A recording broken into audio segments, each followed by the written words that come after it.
So welcome back to the channel. After long time video ಮಾಡ್ತಿದ್ದೀನಿ. ವಿ ಬಗ್ಗೆ ತುಂಬ ಜನ ಕಮೆಂಟ್ ಹಾಕಿದ್ರಿ. ವಿ ಕಾಲೇಜ್ ಫೀ ಸ್ಟ್ರಕ್ಚರ್ ಆಯಿತು, ಆಮೇಲೆ ಹಾಸ್ಟೆಲ್ ಫೀ ಇನ್ಫಾರ್ಮೇಷನ್, ಆಮೇಲೆ ರ್ಯಾಂಕ್ ಎಷ್ಟು ಬಂದರೆ ಯಾವ್ದು ತೊಗೋಬೇಕು, ಯಾವ್ದು ಚೂಸ್ ಮಾಡ್ಬೇಕಂತ ಹೇಳಿ ಕಮೆಂಟ್ ಹಾಕಿದ್ರಿ. ಇವಾಗ ಹೇಳ್ತೀನಿ. ಫಸ್ಟ್ ರೌಂಡ್ ಯಾವಾಗ ಚಾಲೂ ಆಯ್ತಂದ್ರೆ ಜನವರಿ ಟು ಮೇ 26ದಾಗ ರಿಜಿಸ್ಟ್ರೇಷನ್ KCET ಮತ್ತು ಕಾಮೆಟ್ ಕೇಡ್ ಸ್ಟಾರ್ಟ್ ಆಯ್ತಾ. ಸೊ ಆ ನಂತರ ಎಕ್ಸಾಮ್ ಅನೌನ್ಸ್ಮೆಂಟ್ ಮಾಡಿದ್ರ ಮೇ ಒಳಗಡೆ select level exam specific matter rank list of rank publish ಮಾಡಿದ್ರ.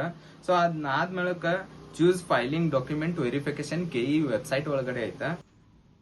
ಆಫ್ಟರ್ ದಟ್ ನೀವು ಸೆಂಟ್ರೈಸ್ ಎಕ್ಸಾಮಿನೇಷನ್ ಆದ್ಮೇಲೆ ಜುಲೈ ಆಗಸ್ಟ್ ಒಳಗಡೆ ಫಸ್ಟ್ ರೌಂಡ್ ಬರುತ್ತೆ. ಜುಲೈ ಒಳಗಡೆ ಈಗ ಫಸ್ಟ್ ರೌಂಡ್ ಕೌನ್ಸಿಲಿಂಗ್ ಆಗಿದೆ. ಈಗ ಸೆಕೆಂಡ್ ರೌಂಡ್ ಬರತೈತಿ ಕೌನ್ಸಿಲಿಂಗ್. ಅದು ಆಗಸ್ಟ್ ತನ ಎಂಡ್ ಮಟ ಆಗುತ್ತಾ. ಅದ ಎಂಡ್ ಆದ ತಕ್ಷಣ ನಿಮಗ್ ಬರೋದ ಕಾಲೇಜ್ ಒಳಗಡೆ ಹೋಗಿ ರಿಪೋರ್ಟಿಂಗ್ ಮಾಡ್ಬೇಕಾ. ನಿಮ್ಮ ಡಾಕ್ಯುಮೆಂಟ್ಸ್ ವೆರಿಫಿಕೇಶನ್ ಎಲ್ಲ ನೀವು ಚೂಸ್ ಮಾಡಿರೋ ಕಾಲೇಜ್ಗೆ ಹೋಗಿ ಅಲ್ಲೇ ನಿಮ್ ಡಾಕ್ಯುಮೆಂಟ್ ವೆರಿಫಿಕೇಶನ್ ಮಾಡ್ಬೇಕಾ. ಇವನ್ VTU ಮಾಡಿದ್ರೆ VTU ನೀವು ಫಿಸಿಕಲಿ ಆಗಿ ಹೋಗಿ ರಿಪೋರ್ಟ್ ಮಾಡ್ಬೇಕಾ ಡಾಕ್ಯುಮೆಂಟ್ಸ್. ಇದನ್ನ ಕ್ಲಿಯರ್ ಆಗಿ ಇಂಪಾರ್ಟೆಂಟ್ ಆಗಿ ಹೇಳ್ತೀನಿ. ಅಲ್ಲೇ ಹೋಗಿ ಫಿಸಿಕಲಿ ಡಾಕ್ಯುಮೆಂಟ್ ವೆರಿಫಿಕೇಶನ್ ಮಾಡ್ಬೇಕಾ. So after that fee structure ಬರ್ತೀನಿ. ಫೀ ಸ್ಟ್ರಕ್ಚರ್ ಹೆಂಗದ ಅಂದ್ರೆ KCET ದಿಂದ ಗೌರ್ಮೆಂಟ್ ಥ್ರೂ ಎಷ್ಟು ಜನ ಆಗಿರ್ತೀರಾ ಅದ್ ರ್ಯಾಂಕ್ ಡಿಪೆಂಡ್ ಅಂತ ಏನಿಲ್ಲ. ಸೊ 40,000 KCET ದಿಂದ VTU ಗೌರ್ಮೆಂಟ್ ಕಾಲೇಜ್ ಫೀ ಇದೆ.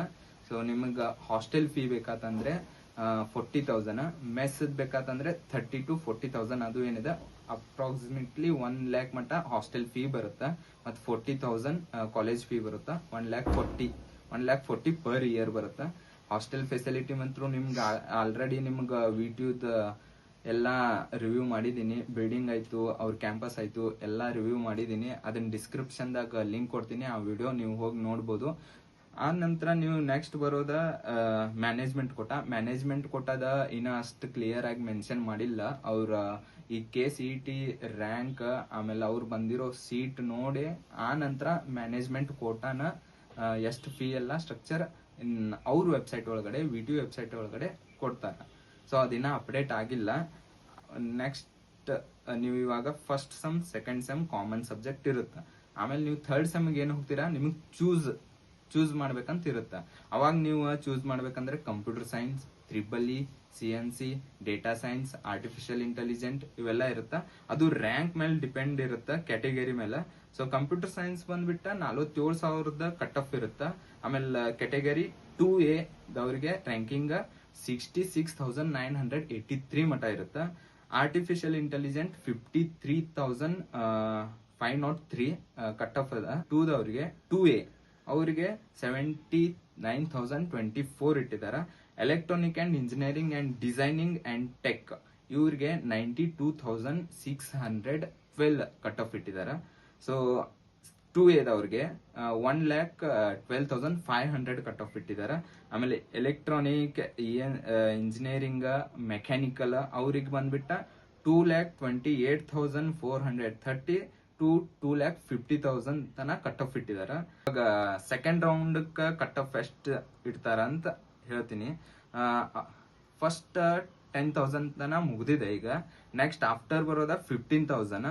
ಥರ್ಡ್ ರೌಂಡ್ಗೆ 15 ಅಬೋ ಆಗುತ್ತಾ. ಮೇಲ್ ಕಮೆಂಟ್ ಅದ ಸಂಕೇತ್ ಕಾಂಬ್ಳೆ ಅಂತ. ಅವ್ರೇನ್ ಕೇಳಿದಾರಂದ್ರೆ, ಬ್ರೋ SC ಕ್ಯಾಟಗರಿ ಸ್ಟೂಡೆಂಟ್ಗೆ ಹಾಸ್ಟೆಲ್ ಫೀಸ್ ಎಷ್ಟಿರುತ್ತೆ ಅಂತ ಕೇಳಿದಾರೆ ಕಮೆಂಟ್ ಒಳಗಡೆ.